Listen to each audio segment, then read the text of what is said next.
समन्ता चक्रवालेषु अत्रा गच्छन्तु देवता सद्धम्मं मुनिराजस्य सुनन्तु सद्गुणप्रदं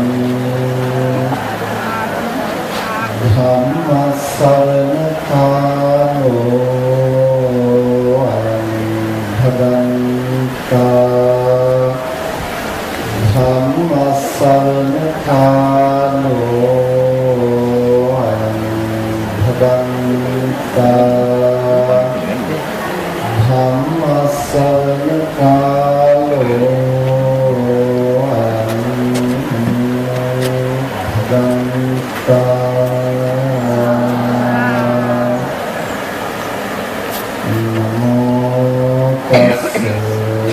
भगवतो अरहतो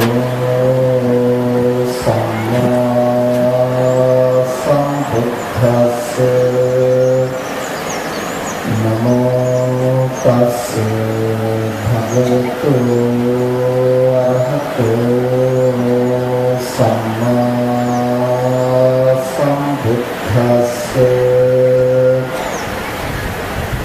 नमो तस्से भगवतो अरहतो सम्मा सम्बुद्धस्स चित्त संकिलेसा भिक्खवे सत्ता संकिलिस्सन्ति चित्तरोगाना विसुद्धन्ति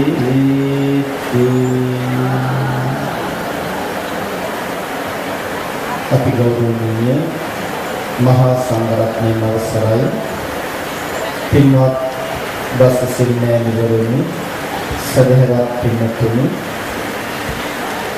ऐतिहासिक नीलकला नदमलुवेहि අදුදේශන ආරම්භ කරන්නට යෙදුන සීල භාවනා වැඩසටහනෙහි මේ පින්වත් හැම දෙනාම උදෑසන සීල සමාදානයෙහි නිරත වෙලා මේ වනතෙක් ධර්ම දේශනා ශ්‍රවණය කිරීම භාවනා කිරීම විවිධ පින්කම්වලට සහ සම්බන්ධ වෙලා මේ සවස් භාගයේ පැවැත්වෙන තවත් ධර්ම දේශනාවක් ශ්‍රවණය කරන්නට මේ මොහොතේ සූදානම් වෙන්නේ.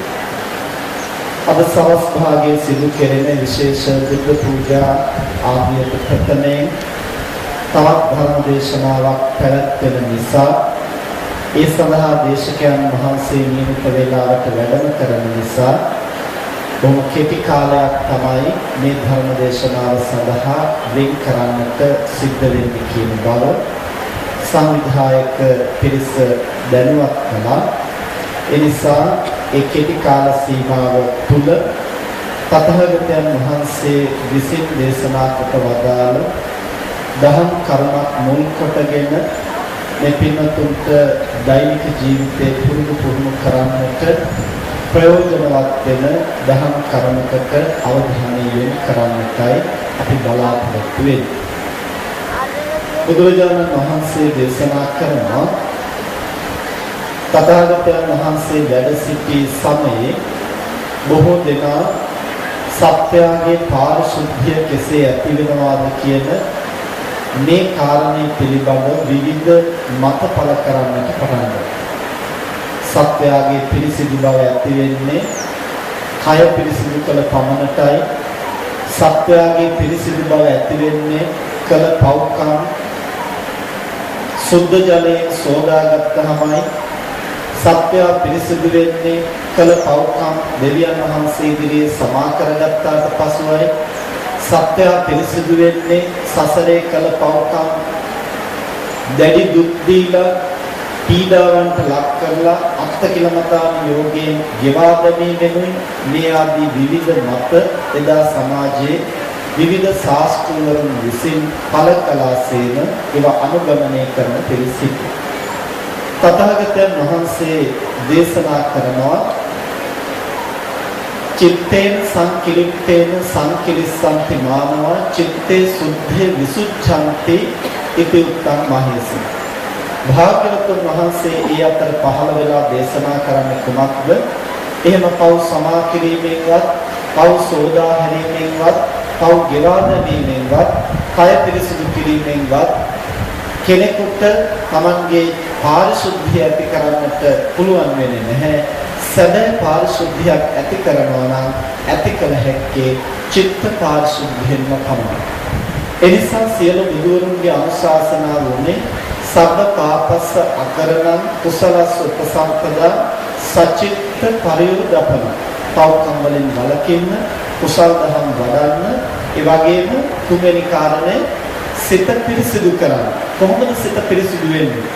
කෙසේ සත්‍යය පිරිසිදු වෙනවද? සත්‍යයේ සිත පිරිසිදු වෙන්නේ කෙසේද කියලා විමසපු තැන තථාගතයන් වහන්සේ දේශනා කරන්නේ පඤ්ඤාය පරිසුද්ධති. ප්‍රඥාවෙන් තමයි සත්‍යය පිරිසිදු වෙන්නේ. ප්‍රඥාව නැති වෙනකොට, ප්‍රඥාව මොට වෙනකොට සිත අඳුරු වෙනවා. අඳුරු තන කිලුට මතුවෙනවා. අඳුරු තන විකෘති බව මතුවෙනවා.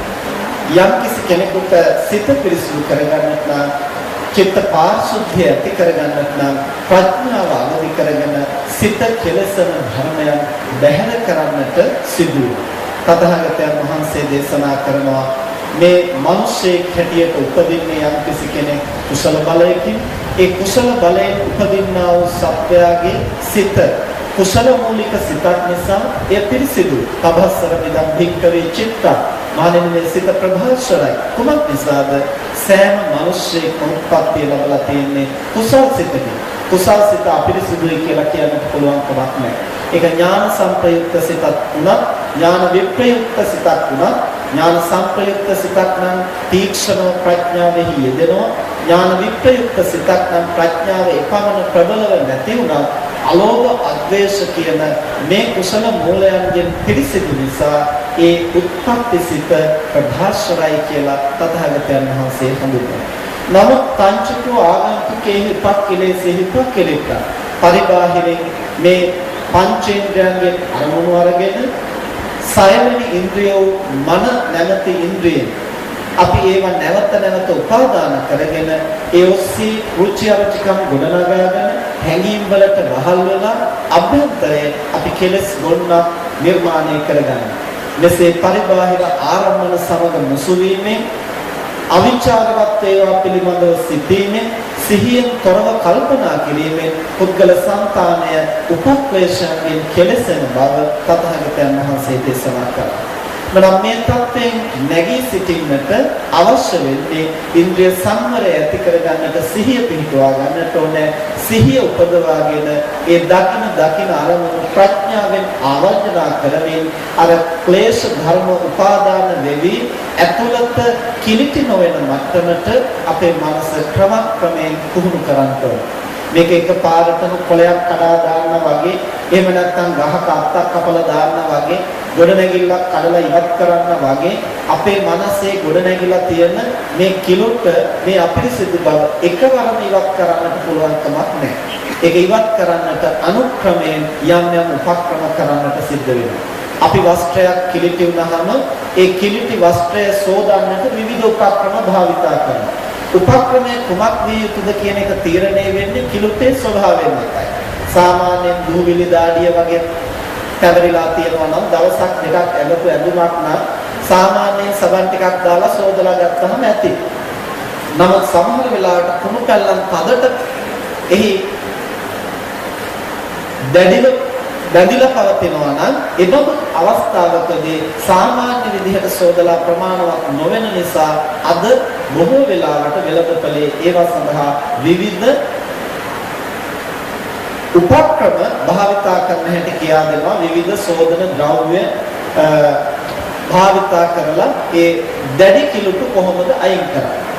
එතකොට එහෙමත් කරන්නට බැරි වෙනකොට ඒවා ඉස්සර කාලේ නම් තිබුණානේ ගමේ හිටියනේ රෙදි සෝදන කෙනෙක්. ඒතර අද කාලේ තියෙනවා නගරයේ වුණත් තියෙනවා ඒවට වෙනම ආයතන. රෙදි සෝදන ආයතන. ඒතර අපිට ගෙදර දොරේ සෝද ගන්නට බැරි නම් ඒ ආයතනයකට දීලා විශේෂ ද්‍රව්‍ය යොදලා ඒ වස්ත්‍ර පිරිසිදු කරන්නට අවශ්‍ය වෙනවා. දැන් එහෙම එක් උපක්‍රම භාවිතා කරන්න වෙන්නේ කුමක් නිසාද? ඒ කිලුටේ තද බව අඩු වෙන ප්‍රමාණයත් එක්කලා. බුදුරජාණන් වහන්සේ දේශනා කරන අන්න ඒ වගේ පුද්ගල සංතානෙහි läගගෙන තියෙනා වූ කෙලෙස් ධර්ම සමහර ඒවා යන්තමට මතු පිටින් ඇලී බැඳී පවතින ඒවා අපට සුළු උපක්‍රමයකින් බැහැර කරන්නට පුළුවන්. සමහර කෙලෙස් ධර්ම තියෙනවා දීර්ඝ කාලයක් මනසට ඇබ්බැහි වෙලා ඒවා තව ටිකක් වෙහෙසෙන්නට වෙනවා ඒ බඳු කෙලෙස් ධර්ම බැහැර කරන්න. තව සමහර කෙලෙස් තියෙනවා අනන්ත සසරේ අපේ මනසට තදින්ම කාවැදෙනවා. ඒවා බැහැර කරන්නට දීර්ඝ කාලයක් මනස පුරුදු පුහුණු කරන්න ඕනේ. ඒ පුරුදු පුහුණු කරනවා කියලා කල යුත්තේ දැනට කෙලෙස් හට ගන්න හැටි උපක්ලේශ හට ගන්නා හැටි තේරුම් අරගෙන ඒවා බැහැර කරනවා සේම දැනට මනසේ පළපදියම් වෙලා තියෙන කෙලෙස් ධර්ම ඉවත් කරන්නට උපක්‍රම හඳුනා ගැනීම. මේ සඳහා සතිය පුහුණු කිරීම අත්‍යවශ්‍යයි කියන බව තථාගතයන් වහන්සේ හැම තැනකදීම අවධාරණය කරනවා. එසේ සිහිය පිහිටුවාගෙන ඒ පුද්ගලයා පරිස්සමින් තමන්ගේ මනස ආවර්ජනා කරලා බැලුවොත් ඒ තනත්තාට දැනෙන්න ගන්නවා මේ ඉන්ද්‍රියන්ගේ අරමුණුගෙන අපි සිත කිලිටි කරගන්නා ආකාරය. තථාගතයන් වහන්සේ දේශනා කරන එසේ පරීක්ෂා කරලා බලන කෙනෙකුට මේ සිත කිලිටි කරන ධර්ම 16ක් ප්‍රධාන වශයෙන් හඳුනා ගන්නට පුළුවන්. එසේ සිත කිලිටි කරන උපක්ලේශ ධර්ම 16ක් පිළිබඳව තථාගතයන් වහන්සේ පැහැදිලි කරනවා වත්ත සූත්‍රයේදී.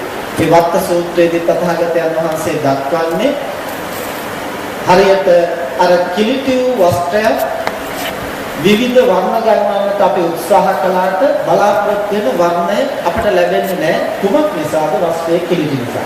නමුත් හොඳට සෝදලා පිරිසිදු කරපු වස්ත්‍රයක් අපි වර්ණ ගැන්වුවොත් අපට අවශ්‍ය වර්ණය මතු කරගන්න පුළුවන්. නිල් පාට බඳුනක ඔබලා ගත්තොත් නිල් පාටයි. රතු පාට සායක් බඳුනක ඔබලා ගත්තොත් රතු පාට වෙනවා. ඇයි? වස්ත්‍රය පිරිසිදු නිසා. නමුත් කිලිටි වස්ත්‍රය, මඩතවරුණු වස්ත්‍රය නොඑක් විදිහට පැල්ලම් සහිත වස්ත්‍රය අපි නිල් පාට බඳුනක ඔබලා ගත්තට ඒක පැහැදිලි නිලක් පේන්නේ නැහැ. කිලිටි වූ දුර්වර්ණයක් තමයි පෙනෙන්නේ. කුමක් නිසාද? වස්ත්‍රය පැහැපත් නැති නිසා, පිරිසිදු නැති නිසා. බුදුරජාණන් වහන්සේ දේශනා කරනවා මහණෙනි අන්න ඒ වගේ සිත කිලිටි වූ තැන සිතේ ප්‍රභාෂණ බවක් අපට දකින්නට පුළුවන් කමක් නැහැ. ඒ තැනත්තා දුග්ගති පාටිකාංකා දුගතිය කැමති විය යුතුයි. දුගතිය බලාපොරොත්තු විය යුතුයි. මොකද සිත කිලිටි කරගෙන ගිය යාම සත්‍යය දුගතියක ජනිත කරන්නට හේතු වෙනවා. දුගතියයි කියලා කියන්නේ පින්නතුනි සැප අඩු, දුක් වැඩි, දුර්වල ආත්ම භාව. එතකොට ඇයි දුර්වල ආත්ම භාවයක ජන්මලාභය ලබන්නේ? දුර්වල වූ මනසින් නික්ම යන නිසා.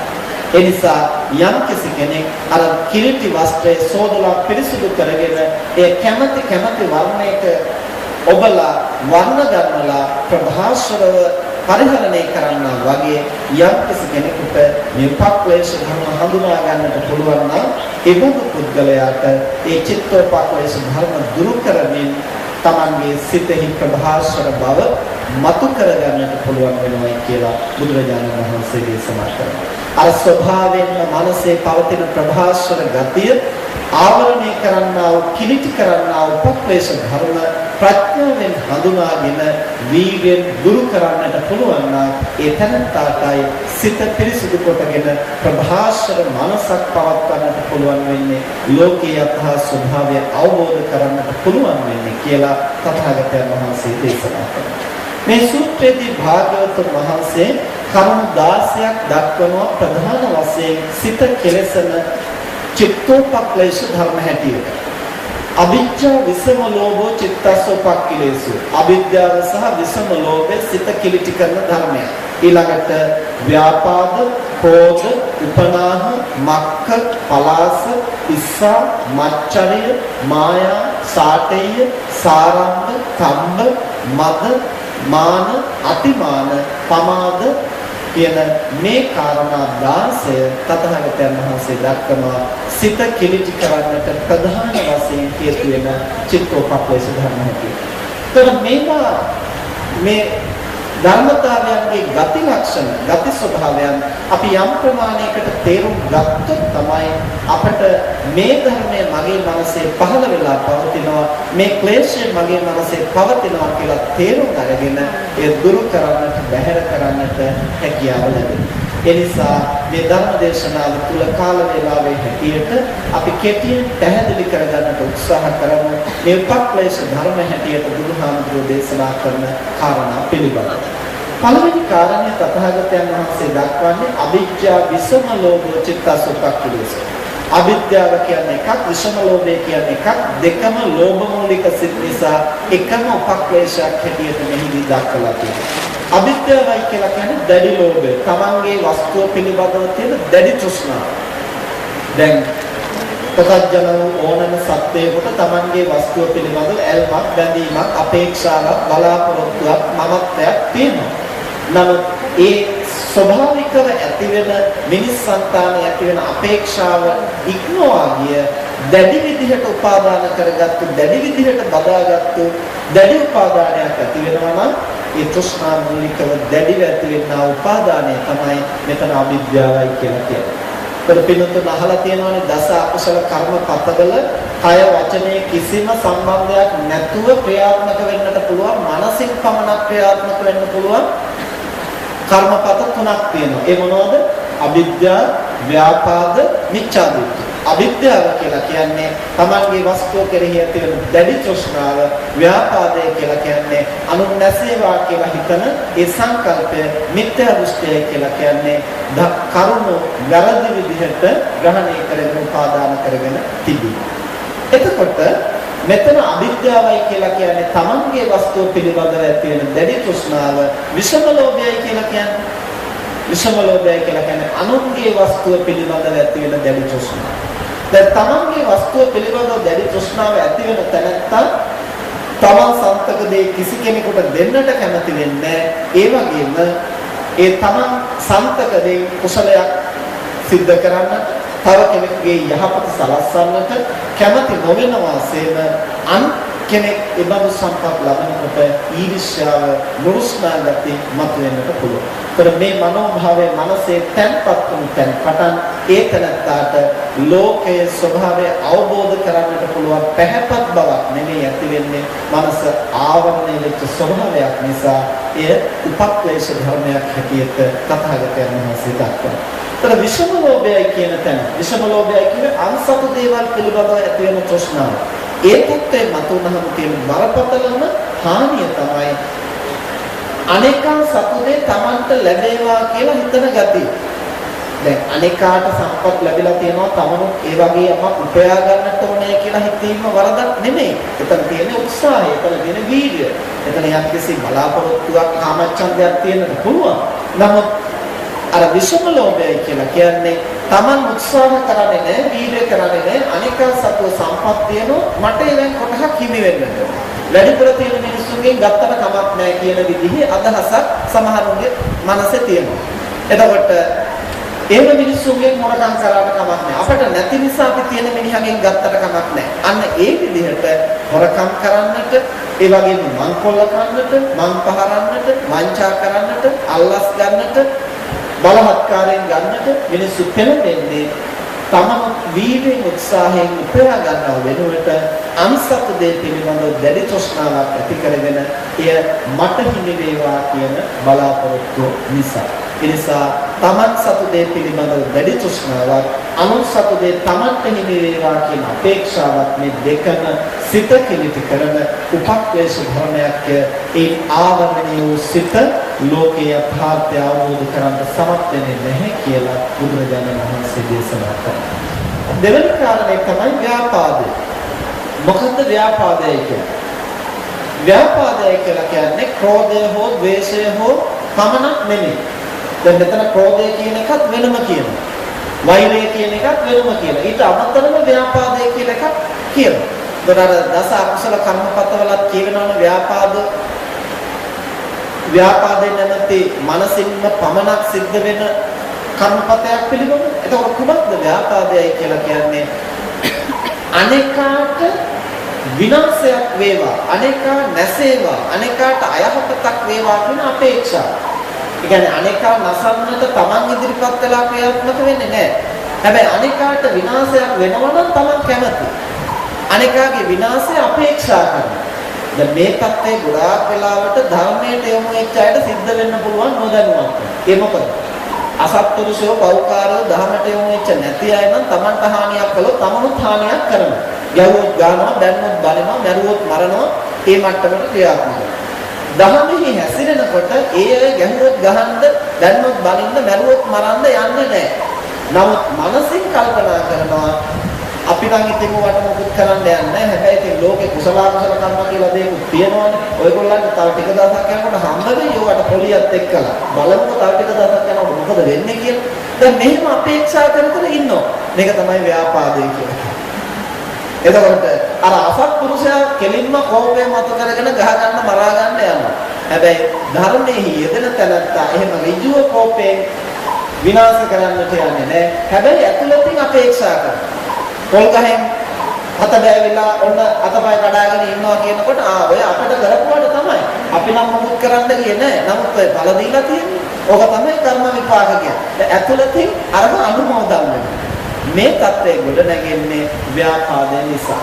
ඒ නිසා අනේකාගේ විනාශය කැමති වීම, අනේකාගේ පිරිහීම අපේක්ෂා කිරීම, අනේකාගේ දුක අපේක්ෂා කිරීම තමයි ව්‍යාපාදයේ තියෙන ලක්ෂණ. එතකොට මෙහි අනිත් පැත්ත තමයි මෙත්තා සහගත බව. එතකොට මෙත්තාවට ප්‍රතිවිරුද්ධ ධර්මයේ තමයි ව්‍යාපාදය. කොහොමද මෙත්තාව කියන්නේ? අනේකාට යහපත වෙනවට ඇති කැමැත්ත, අනේකාට යහපත සිදු කරන්නට ගන්න උත්සාහය, උනන්දුව, ඒ සඳහා කැපවීම, අනේකාගේ සුවය වෙනුවෙන්, පහසුව වෙනුවෙන්, අභිවෘද්ධිය වෙනුවෙන්. ඒක අනිත් පැත්ත තමයි ව්‍යාපාදයයි කියලා කියන්නේ. අනේකාගේ දුක වෙනුවෙන්, අනේකාගේ පීඩාව වෙනුවෙන්, අනේකාගේ පිරිහීම වෙනුවෙන් අපි සිතුවිලි ගොඩනගනවා, අපේක්ෂා කරනවා, බලාපොරොත්තු ඇති කරගන්නවා. ඒ මනස කෙලෙසී යනවා. විනාශය බලාපොරොත්තු වෙන්නේ අනේකාට වුණත් ඒ මනෝභාවය පහළ වෙන්නේ Tamanගේ సంతානය නිසා. කෙලෙසෙන්නේ අනේකා නෙවෙයි, Tamanගේම මනසයි. ඒ නිසා මේ ව්‍යාපාදය සිත කෙලෙසන ධර්මයක්. ලෝකය අවබෝධ කරගන්නට මනසේ අවශ්‍ය පිරිසිදු බව විනාශ කරන නිසා ඒ චිත්තෝපක්ලේශ ධර්මයක් කියන බව බුදුරජාණන් වහන්සේ දේශනා කරනවා. තුන්වෙනි කාරණය තමයි කෝධෝ චිත්තස්ස උපක්ලේශෝ. ක්‍රෝධය. දැන් අන්න ක්‍රෝධය කියලා කිව්වේ අර හරියට දණ්ඩෙන් පහරලත් සර්පයා වහා කුපිත වෙලා ආපසු පහර දෙන්නා වගේ. ඒතර සර්පයා බලන්නේ නැහැ මේ මිනිහෙක්ද සතෙක්ද ලී දණ්ඩක්ද යකඩ පොල්ලක්ද කියලා බලන්නේ. Tamanට පහර වැදුනා නම් කෙලින්ම අනිත් පැත්තට ඒකට තමයි දෂ්ට කරන්නේ. දෂ්ට කරන්න ගිහිල්ලා දත කඩා ගන්නවද පෙනේ කඩා ගන්නවද කියන එක වෙනම කාරණයක්. හැබැයි Tamanට පහර වැදුනේ කොහොමකින්ද කෙලින්ම අනිත් පැත්ත හැරිච්ච ගමන් ආයෙ හැවිල්ලක් බැලිල්ලක් ਵਿਚාරයක් කිසිම නිනව්වක් නැහැ. Tamanට සිද්ධ වෙන හානිය ගැන කල්පනා කරන්නේ.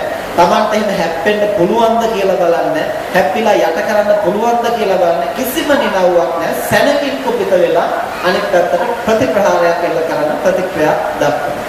අන්න ඒ විදිහට දන්නේ පහළවත් සර්පයා නිනව නැතුව ආපසු ප්‍රතික්‍රියා දක්වමින් විරෝධතාවය පළ කරන්නාසේ Taman අකමැති දෙයක්, අරුචි දෙයක් ලෝකෙ සිද්ධ වෙනකොට වහා කුපිත වෙලා සෙවුම් බැලුම් නැතිව, නිනව නැතුව, සිහි කල්පනාව නැතුව වහාම පුද්ගලයෙක් හෝ වේවා, සිදුවීමක් හෝ වේවා ඒට ප්‍රතිවිරුද්ධව නැගී සිටින ගතිය තමයි ක්‍රෝධය කියන්නේ.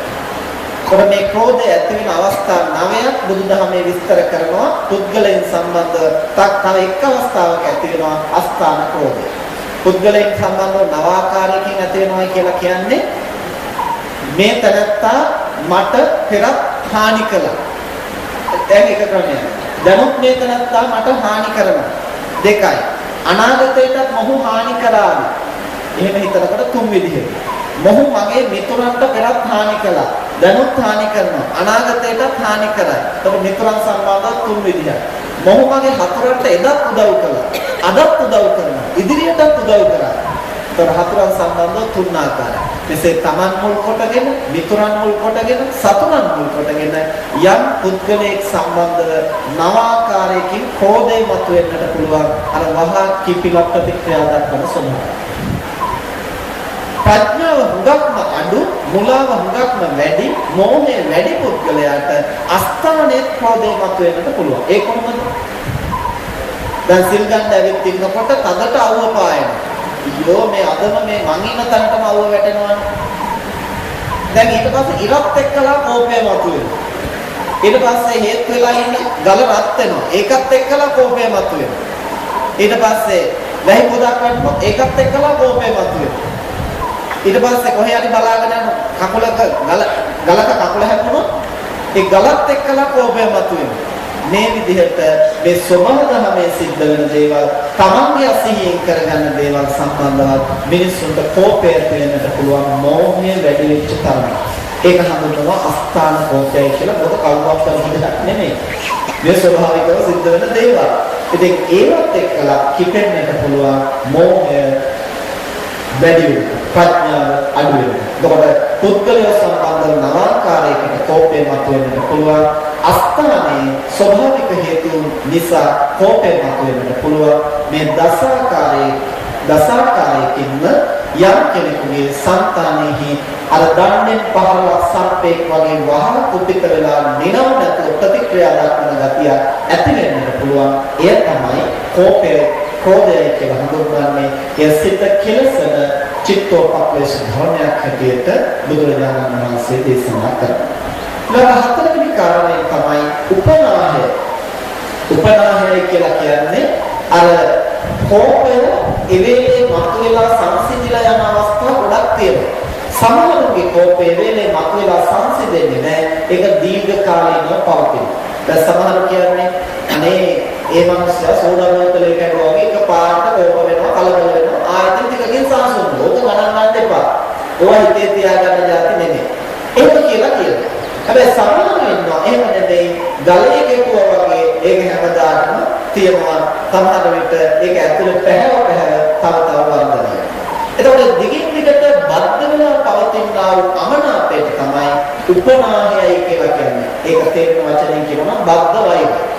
මේ බද්ධ වෛරයේ තියෙන හානිය තමයි වැරද්ද කරපු පුද්ගලයා සම්බන්ධව විතරක් නෙමෙයි පරම්පරාවත් එක්කම අමනාපය. අම්මා තාත්තා වැරද්ද කළේ දරුවන් තමයි පරිගන්නේ. ඊළඟට මොනවද තමයි පොඩි වෙන කරන්නේ. ඒ විදිහට මේක දිගට යනවා.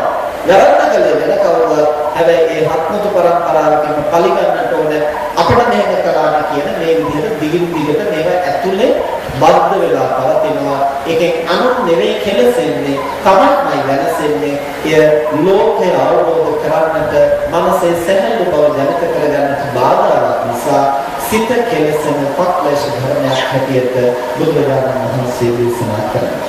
ඊට පස්වෙනි කාරණේ තමයි මක්ඛය. මක්ඛය කියලා කියන්නේ මකු බව, ගුණ මකු භාවය. ගුණ මකු භාවය කියලා කියන්නේ අනෙකාගේ ගුණය මකා ගන්න ගතිය. ඒ ගුණ මකා ගන්න ගතිය විවිධ ක්‍රමවලින් මතුවෙන්නට පුළුවන්. ඒ කියන්නේ සමහරු කියනවා මේගොල්ලෝ අපට උදව් කළා, අපිට නම් කවුරුත් උදව් කරපු ඇති කරන්නේ අපේ උත්සාහයෙන් තමයි මේ හැම දෙයක්ම කරගත්තේ. ඒ විදිහට අනෙකව තමන්ට කිසි දෙයක් කළේ නැහැ කියලා මකලා දානවා. ඒක කළේ නැහැ කියලා මකන්න බැරි නම් කරපු බව අනිත් අය දන්නවනේ. එතකොට නැහැ කියන්නේ දැන්. එතකොට මොකද වෙන්නේ? මේගොල්ලෝ උදව් කළා තමයි ඒගොල්ලෝ උදව් කළා ඉඳලා තමයි අද අපි මේ විදිහට පිළිහිලා තියෙන්නේ. අපේ සෝත්සාහයෙන් වැඩ කළා නම් මේක වඩා හොඳ තැනකට යනවා. ඒගොල්ලන්ගේ උදව් බලාගෙන ඉඳලා අද අපිට මේ වෙලා තියෙන දේ පේනවනේ. ඒගොල්ලෝ උපදෙස් පිළිපදින්නට ගිහින් එහෙම නොවේ අපිට හිතච්ච විදිහට අපි වැඩ කරා නම් මේක වඩා හොඳ තැනකට අපිට යන්න පුළුවන්. මේගොල්ලන්ගේ උදව්ව නිසා තමයි මේගොල්ලෝ උදව් කරන්න ගිහිල්ලා තමයි අද අපි මේ පහත් තැනක ඉන්නේ කියලා කරපු උදව්වම තමන්ට කරපු හානියක් හැටියට සලකනවා. දැන් අම්මා තාත්තා ගැන හිත කතා කරනකොට දරුවෝ කියන්නේ මොකට අපි වැදුවද දන්නේ, මොකට අපි හැදුවද දන්නේ නැහැ, මොකට අපි බිහි කළාද දන්නේ නැහැ. එහෙම කියලා දොස් කියනවා. දැන් බිහි නොකලයි කියන්නේ නැහැ. ඒක මොකපාතක උපදනා කියන්නේ නැහැ. ඒ නිසා බිහි කළ බව පිළිගන්නවා. හැබැයි ඒක මහා අපරාධයක් හැටියට. ලෝකේ කරපු ලොකුම අපරාධය හැටියට තමයි දකින්නේ තමන් මනුලොවට ජනිත කරපු එක. අන්න ඒ වගේ අනේකාගේ ගුණය නුගුණයක් කොට කතා කිරීම, අනෙකාගේ ගුණය සම්පූර්ණයෙන් අවලංගු කොට කතා කිරීම, අනෙකාගේ මහා ගුණය අල්ප කොට කතා කිරීම, අනෙකාගේ ගුණය වෙනුවට පරණ යට වෙලා තියෙන කුණු ඇදලා අරගෙන වසා ගැනීම, මෙන්න මේ විදිහේ ස්වභාවය තමයි මකු බවයි කියලා කියන්නේ. දැන් සමහර වෙලාවට ඉන්නවා ගුණය වහන්නට වෙන ක්‍රමයක් නැත්නම් ඒගොල්ලෝ දැන් ඉතින් ඔය මහා ලොකුවට පින්කම් කරනවා තමයි. ඔය දන් දෙනවා තමයි ලෝකෙට පුරා ජීවිතේට. හැබැයි ඕගොල්ලෝගේ ඉස්සර මෙහෙමයි ඕගොල්ලෝගේ චරිතය අපි දන්නවා ඒගොල්ලෝගේ කැරක්ටර් කියලා අර යට වෙලා තියෙන පරම්පරා ගානක් යට වෙලා තියෙන පරම කුණු ඇදලා අරවනවා.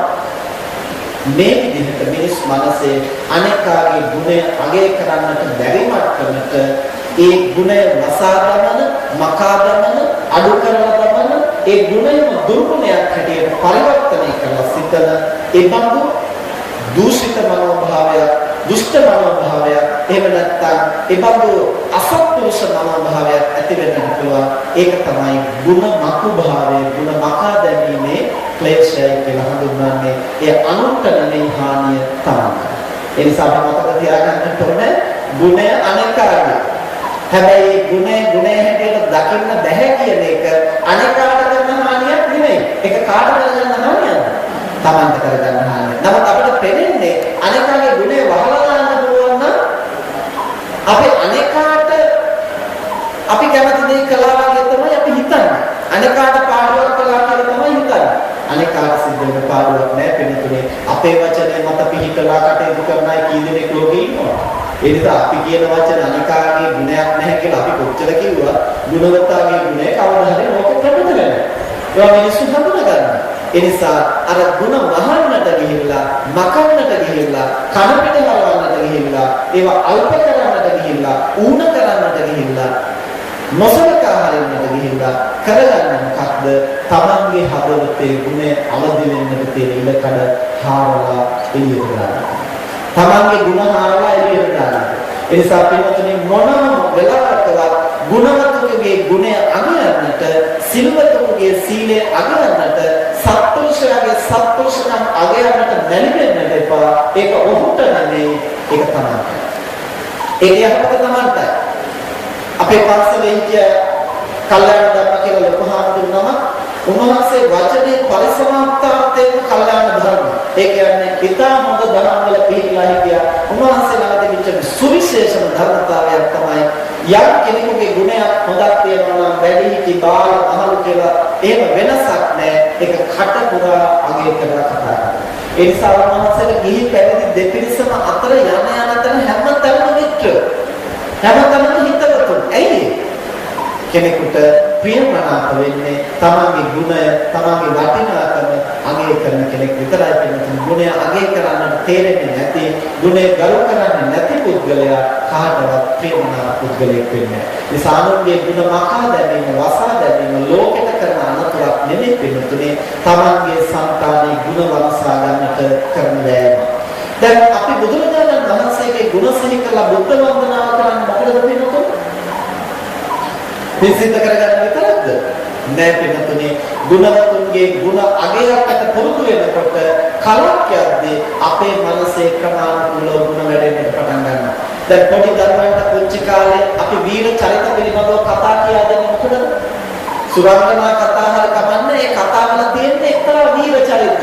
අනිත් අයට උදව් කරනවා, අනිත් අය බේරගත්තා, දිවි රැකගත්තා, දුෂ්ටයාට අනුකම්පා කරනවා. ඒව තමයි පොඩි කාලේ අම්මලා තාත්තලා කියලා දෙන්නේ. මොකටද මේ? ඒව සමහරවිට මනක් කල්පිත කතා වෙන්නත් පුළුවන්. මේ වීර චරිත ගැන නැවත ඇහෙනකොට ඒවා ඇගීමට ලක් වෙනකොට තමන්ගේ සංතානයේ ඒ වගේ සත්පුරුෂ මනෝභාවයන් අවදි වෙන්නට පටන් ගන්නවා. මේ ලෝකේ ඉන්න ලොකුම සිල්වතානන්, ලොකුම ගුණවතානන්, ලොකුම සත්පුරුෂයන්න් තථාගත සම්මා සම්බුදුරජාණන් වහන්සේ උන්වහන්සේගේ ගුණය අපට හැබැයි අවංක මනසින් අගය කරන්නට පුළුවන් නම්, ගරු කරන්නට පුළුවන් නම් ඒ ප්‍රමාණයට තමන්ගේ సంతානයේ ඒ ගුණ වර්ධනය වෙන්න පටන් ගන්නවා. එහෙම නැත්නම් ඉතින් අපි නිකන් දේවල් සංවිධානය කරලා පාල් ටිකක් ගෙනිහිල්ලා ආසනයේ උඩින් තියලා ගාතාවක් කිව්වයි කියලා ඒක සම්පූර්ණ වෙන්නේ නැහැ. බොහොම හෘදයාංගමව බුදුරජාණන් වහන්සේගේ ගුණය සිහි කරන්නට නිස්කලංකව වෑයම් කරන්නට. ඉතින් සෙනග මහවඩා කියනතර අපිට ඒ තරම් නිස්කලංක කරන්න බැරි වුණත් පුළුවන් වෙලාවකටවත් එහෙම කරන්න ඕනේ. ඒ කරලා පළපුරුද්ද ඇති කරගත්තොත් අර සෙනග ගොඩකදී වුණත් අපිට සැහැල්ලුවේ සිතෙන් තැන් කරගෙන බුදුගුණ සිහි කරලා අවංකව තථාගතයන් වහන්සේට ගරු කරන්න පුළුවන්. අදිෂ්ඨාන ඇති කරගන්න පුළුවන්. මෙසේ ගුණවතුන්ගේ ගුණ සැදැහැසිතින් ගෞරවයෙන් අගය කරන්නට පුළුවන් නම් ඒ ප්‍රමාණයට අනුන්ට නෙමෙයි යහපත සිද්ධ වෙන්නේ, Taman තමයි යහපත සිද්ධ වෙන්නේ. ගුණවතුන්ගේ ගුණේ මකා දමනවා නම්, වසා දමනවා නම්, යට කර දමනවා නම්, හීන කරනවා නම්, ඌන කරනවා නම්, ඒ වරදක් හැටියට පරිවර්තනය කරනවා නම් ඒ අනෙකාට නෙවෙයි හානි සිද්ධ වෙන්නේ තම තමන්ටමයි කියන බව දැනගෙන ගුණ මකා දැමීමේ මකු භාවයේ නැති මේ උපක්ලේශ ධර්මයන්ගෙන් අපේ සිත් සතන් ආරක්ෂා කරගන්නට අපි වෑයම් කළ යුතු වෙනවා. හැබැයි මේකේ අදහස් කරන්නේ නිකන් අනවශ්‍ය විදිහට අනිත් අය වර්ණනා කරන එක අර කතාවට කියනවා වගේ මුරුංගත්ත තියෙන එක නෙමෙයි. එහෙම නෙමෙයි තියෙන ගුණ වල අගයන්න. දුර්ගුණයක් තියෙනවා නම් දුර්ගුණයක් සුදුසු තැන මත කරන්නට ඕනේ. කුමක් නිසාද ඒන් වළක්වා ගන්න. එක්ක ඒක නැත්තා වළක්වා ගන්නට, ඒක නැත්තා වළක්වා ගන්නට බැරි නම් අන්න ඒ වළක්වා ගන්න. හැබැයි ඒකේ අනිත් නැත්තාට නිග්‍රහ කරන්නට, චෝදනා කරන්නට තනතන කිය ඇවිදින එක නෙමෙයි පිළිතුරු. අනිකාට යහපතක් කරන්නට වෑයම් කරනවා බැරි නම් අන්න ඒ රැක ගන්නට අහවලාවක් මේ දිබලකම තියෙනවා. එතනට පෑහෙන්නට එපා කියන එක කියා සිටීමත් අත්‍යවශ්‍ය කාරණයක් වෙනවා සුදුසු තැන. හැමතැනම නෙමෙයි. එක් අවස්ථාවක තථාගතයන් වහන්සේ දේවදත්ත හාමුදුරුවන්ට නැවත කියා සිටිනවා සංඝ කරන්නට එපා, මේ අපරාධ කරන්නට එපා කියලා. එහෙම කියලා ඒ කිසිවක් නොසලකා හදලා අර වරපහක් ඉදිරිපත් කළා ධර්මයේ වගේ විනය වගේ පෙන්නලා භික්ෂු පිරිසක් කඩාගෙන වෙන් කරගත්තා. ඒ වෙන් කරගත්තට පස්සේ බුදුහාමුදුරුවෝ සරියුත් හාමුදුරුවන්ට කතා කරලා කියනවා සාරිපුත්ත ඔබ නගර මැදයට ගිහිල්ලා මහජනයා රැස් කරලා මහජනතාවට කියන්න අදින් පස්සේ දේවදත්ත අපේ කණ්ඩායමේ කෙනෙක් නෙවෙයි කියලා. දේවදත්ත දැන් අපට ප්‍රතිවිරුද්ධව කටයුතු කරන කෙනෙක් කියලා ඔබ ගිහින් කියන්න මහජනතාවට.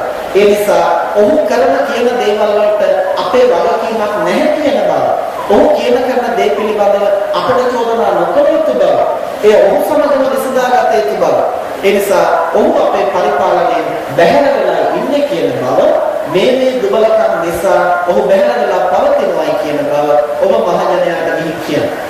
පස්සේ සරියුත් හාමුදුරුවෝ අහනවා ස්වාමීනි බුදුරජාණන් වහන්සේ මම කොහොමද එහෙම කියන්නේ? මම මීට ඉහතදී නගර මැද්දේ ඒ මහජනතාවටම මම ගිහිල්ලා කියලා තියෙනවා දේවදත්ත හාමුදුරුවන්ගේ මේ ගුණ තියෙනවායි කියලා. මම දේවදත්ත හාමුදුරන්ගේ ගුණය අගය කරලා තියෙනවා, වර්ණනා කරලා තියෙනවා. ඒ ගුණ අගය කරපු වර්ණනා කරපු කටින් මම කොහොමද ස්වාමීනි උන්වහන්සේගේ නුගුණ කියන්නේ? පස්සේ බුදුහාමුදුරුවෝ හොඳ ලස්සන පැනයක් අහනවා පින්නතුනි. බුදුරජාණන් වහන්සේ විමසනවා සාරිපුත්ත ඔබ එදා කිව්වේ සත්‍යක්ද? ස්වාමීනි මම එදා කිව්වේ සත්‍යයක්. එහෙමනම් සාරිපුත්ත මම අදත් ඔබට කියන්නේ සත්‍ය කියන්නට කියලා. මම අද ඔබට බොරු කියන්නට කියලා නෙමෙයි කියන්නේ. දැන් අහන පැනයෙන් හදගත්තත් පිළිතුරු. සරියුත් හාමුදුරුවන්ගෙන් අහන්නේ සාරිපුත්ත හාමුදුරුවෝ කියන්නේ ස්වාමීනි මම කොහොමද ගිහිල්ලා එහෙම දේවදත්තගේ නුගුණ කියන්නේ? මම මේක කලින් මේ මහ ජනතාවටම කියලා තියෙනවා දේවදත්ත හාමුදුරුවන්ට යුද්ධය තියෙනවා, දේවදත්ත හාමුදුරුවන්ට මේම අභිඥා තියෙනවා, දේවදත්ත හාමුදුරුවෝ මේ වගේ බලවත් කෙනෙක්, බල සම්පන්න කෙනෙක්, මෙහෙම කියලා මමම මගේ කටින්ම කියලා තියෙනවා මහ ජනතාවට. එහෙම කියපු මම ස්වාමීනි කොහොමද දේවදත්ත හාමුදුරුවන්ගේ නුගුණයක් පිළිබඳව ගිහින් සමාජයට කියන්නේ? පස්සේ බුදුහාමුදුරුවෝ අහනවා සාරිපුත්ත ඔබ එදා ගිහින් කිව්වේ සත්‍යයක්ද? ස්වාමීනි මම එදා සත්‍යයක් කිව්වේ. එහෙමනම් සාරිපුත්ත අදත් මම ඔබට කියන්නේ සත්‍ය කියන්නට කියලා. මම ඔබට බොරුවක් කියන්නේ නෙමෙයි කියන්නේ. එදා ඔබ තුළ තිබිච්ච සත්‍ය වූ ගුණය ඔබ සත්‍යවාදීව ප්‍රකාශ කළා. අද ඔබ තුළ තියෙන දුර්ගුණය සත්‍යවාදීව ලෝකයට කියන්නට කියන්නේ කුමක් නිසාද? ඔහු රකින්නට බැරි නම් ඔහු අනුව යන මිනිසුන් විනාශ වෙන එකෙන් වළක්වා ගන්නට. ඒ නිසා පිටුතුනේ නුගුණ ඇති තැනදී නුගුණේ අනේකා රැක ගන්නට වෑයම් කරන්නට ඕනේ. එසේ නොහැකි තැනදී අනුනයවත් එතනින් රැක ගන්නට අනේකා සමග ඇසුරු කිරීමෙන් ප්‍රවේශම් වෙන්නට එහි තියෙන දෝෂය දක්වන්නට සිද්ධ වෙනවා. ඒ නිග්‍රහ කිරීමේ මනසින්වත් හෙලා දැකීමේ මනසින්වත් නෙවෙයි පින්නතුනි ලෝකයට යහපත් මඟ පෙන්වීමක් කරන්නට නම් එහෙම කරන්න සිද්ධ වෙනවා. අර කතාවක් තියෙනවානේ මේ ලෝකේ පරිහානියටපත් වෙන්නේ පෞකාරයන්ගේ පාප ක්‍රියාවන් නිසා නෙමෙයි සත්පුරුෂයන් හොඳ දේවල් නොකර ඉන්න නිසා. අසත්පුරුෂයෝ පව් කරනවා කියන එක අපරාධ කරනවා කියන එක ලෝකේ කවදාවත් සිද්ධ වෙන දෙයක්. ඒව කවදාවත් නවතින්නේ නැහැ. හැබැයි ලෝකේ දියුණු වෙනවා නම් දියුණු වෙන්නේ සත්පුරුෂයන්ගේ සත්පුරුෂ ක්‍රියාවන් නිසා. ඒ වගේම ලෝකේ පිරිනවනවා නම් පිරිහෙන්නේ අර අසත්පුරුෂයෝ පව්කම් කරන නිසා නෙමෙයි. සත්පුරුෂයෝ හොඳ දේවල් නොකර සිටීම නිසා. මොකද පෞකාරයන්ගේ පෞකාර ක්‍රියා කවදාවත් ලෝකේ කෙරෙන්නේ. ඒ නිසා සත්පුරුෂයාගේ ක්‍රියාත්මක වීමේ උස්පහත්භාවය මත තමයි ලෝකයේ අභිවෘද්ධිය හෝ පරිහානිය තීරණය වෙන්නේ. ඒ නිසා තමන් රැකෙන්නට ලෝකයේ රකින්නට ගුණේ හැටියට හඳුනාගෙන දුර්ගුණේ හැටියට හඳුනාගෙන කටයුතු කරන්නට සිද්ධ වෙනවා. එතන දැන් වෙලාව 4:35යි. ඊළඟ ධර්ම දේශනාව සඳහා ස්වාමීන් වහන්සේ 4:00 වෙනකොට වැඩම කරන බව සංවිධායක මණ්ඩලය දැනුම් දුන්නා. මේක වඩා අපිට කාලය ගත කරන්නට අවස්ථාවක් ලැබෙන්නේ නැහැ ධර්ම දේශනාව සඳහා. චිත්තෝපක්ලේශ ධර්ම 16 කටකරුණා 5ක් මේ විදිහට පැහැදිලි කළේ. ඊටු ටික පිනතුන්ට කියවලා දැනගන්න ඕන නම් අපේ රේරුකාණ චන්දවිමල මහානායක ස්වාමීන් වහන්සේ විසින් සම්පාදනය කරලා තියෙන වංචක ධර්ම හා චිත්තෝපක්ලේශ ධර්ම කියලා පොඩි පොතක් තියෙනවා. පිටකවරේ දම් පාට වගේ පොතක් රෝස පාට හොරු දම් පාට පිටකවරයක් තියෙන පොතක්. ඒ පොත අරගෙන කියවන්න මේ චිත්තෝපක්ලේශ ධර්ම වගේම වංචක ධර්ම කොටස බෞද්ධ ගිහි පැවිදි සියලු දෙනා විසින් අනිවාර්යෙන් දැනගෙන ගත යුතු වටිනා ධර්ම කොටස. අපට නොදැනුවත් වන අපේ මනසේ ක්ලේශ ධර්මයන් හට ගන්න හැටි, ක්‍රියාත්මක කරන හැටි, ඒවා කුසල වේසයෙන් මතුවෙන හැටි තමයි වංචක ධර්ම කියන්නේ. මේ චිත්තෝපක්ලේශ ධර්ම කියන්නේ සිත කිලිටි කරන ධර්ම. වංචක ධර්ම කියන්නේ ඒවා ක්ලේශ ධර්ම කියලා හඳුනාගත නොහැකි විදිහට කුසල ධර්ම වගේ දෙන්නේ. ඒකයි වංචක ධර්ම. ඒසයි කාරණා දෙකම පිළිබඳව නැතෙන්නේ ප්‍රශස්ත විවරණයක් කරලා තියෙනවා. පෙරේකාණ චන්දවල මහානායක හඳුරෝ ඒ ග්‍රන්ථය වංචක ධර්ම හා චිත්තෝපක්ලේශ ධර්ම කියලා හැම කෙනෙකුටම අරගෙන කියවා දැනගෙන ගන්නට පුළුවන්. එසේ දැනගෙනගෙන සිත කෙලෙසන පක්ලේශ ධර්මයන්ගෙන් සිත ආරක්ෂා කරගෙන චිත්ත පාරිශුද්ධිය සඳහා ක්‍රියාත්මක වෙන හැටියට හැම දිනකම මෙත් සිතින් සිහිපත් කරනවා. තථාගතයන් වහන්සේ දක්වනවා යම් කෙනෙකුගේ පාරිශුද්ධිය තීරණය වෙන්නේ සිත පිරිසුදු වීම මතයි. ඒ චිත්ත පාරිශුද්ධිය මත සත්‍ය පිරිසුදු වෙනවා. සිත කිලිටි වීම මත සත්‍ය කෙලසෙනවා. පව් ගෙවීමෙන්වත් පව් සමා කර ගැනීමෙන්වත් එහෙම නැත්නම් පව් සෝදා හැරීමෙන්වත් දුක් විඳීමෙන්වත් නෙමෙයි යම් කෙනෙකුට සිත ප්‍රඥාවෙන් පිරිසිදු කරන්න පුළුවන්. ඒ ප්‍රමාණයටයි සත්‍යයේ පාරිශුද්ධිය නිගමනය වෙන්නේ කියන බව තථාගතයන් වහන්සේ දේශනා කළේ. මේ කාරණා සිහියේ පවත්වාගෙන සිත කෙලෙසන පක්ලේශ ධර්මයන්ගෙන් සිත ආරක්ෂා කරගෙන චිත්ත පාරිශුද්ධිය සඳහා ක්‍රියාත්මක වෙන්නට සිහිය ප්‍රඥාව අවදි කරගන්නට හැමදෙනාටම ශක්තිය ලැබේවා කියලා ආශිර්වාද කරනවා. මෙතෙක් වේලා ධර්ම ශ්‍රවණය කිරීමෙන් සිදු කරගත් සියලු කුසල දෙවියන් සහිත ලෝකයට මේ පරලෝකීය ඥාතීන්ට අප හැමදෙනාටම බුදු පසේ බුදු මහරහතන් වහන්සේ නිවි සැනසී කැණවදා උතුම් නිවන සැනසීම පිණිසම හේතු වේවා කියලා ප්‍රාර්ථනා කරනවා.